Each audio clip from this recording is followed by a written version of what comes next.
50 বছর, 100 বছর, 200 বছর আগেকার মানুষ এরকম এত শিক্ষিত ছিল না।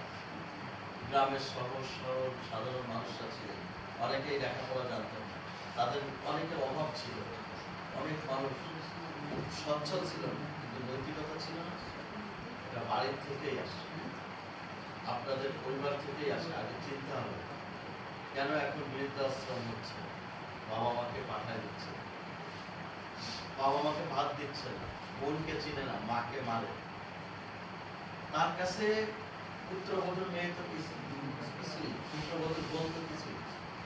যে মাকে ভাত দেয় না, বাবাকে ভাত দেয় না, ভাইকে সম্পদের থেকে নিয়ে যায়, মহিলাদেরকে সম্মান করে।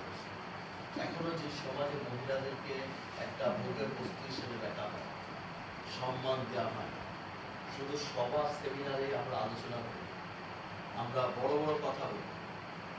আজ করছে আপনারা আমাদেরকে জিজ্ঞেস করেন যে আমাদের মানসিকতা মহিলাদের প্রতি চেঞ্জ হয়েছে কিনা, কয়জনের হয়েছে? আমরা এখনো মহিলাদেরকে কি চোখে দেখি? মহিলাদেরকে আমরা এখনো কি সম্মানের চোখে দেখি?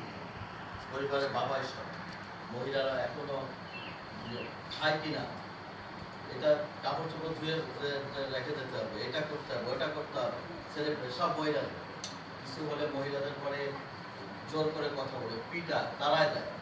বাবা যখন এটা করে, মার পরে সন্তান ওটা দেখেই শেখে, ওটা দেখেই শেখে। সন্তান, ছোট বাচ্চা বুঝতে পারে যে এই পরিবারে কার গুরুত্ব আছে, এই পরিবারে কে আয় করে, কে। মা কোনো ব্যাপারই,